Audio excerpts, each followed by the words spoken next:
New at 5:30, road to recovery. For the first time, we're hearing from a Massachusetts officer who was ambushed by a local Coast Guardsman. Adrian Loya is being held without bail for the attack that left one woman dead.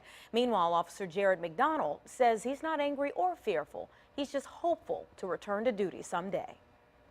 As Officer Jared McDonald wheels himself through hallways of his rehabilitation center with a smile, it's clear that this is true willpower at work. And notify everybody on the radio where the shooter was coming from and try to keep everybody else safe. Since being shot in the back at the beginning of the month, responding to a domestic call involving 3 members of the Coast Guard, where he suffered fractured bones and punctured organs, he's shown strength in many ways. I've always had a pretty strong mentality and forward-going mentality.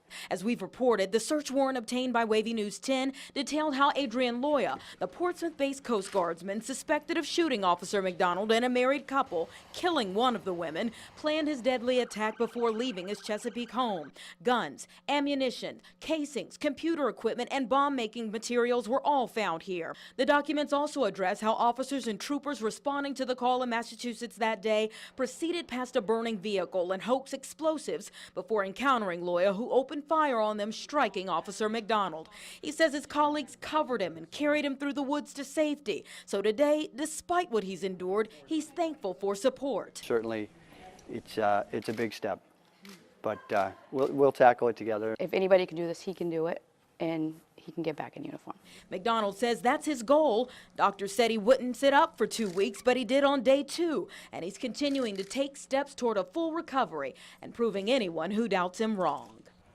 The first thing Officer Bourne said to his wife after the attack was that it was one bad day, but tomorrow will be better. You could see that on their shirts. We hope he continues to get better. No word right now on the recovery of the surviving woman who was shot.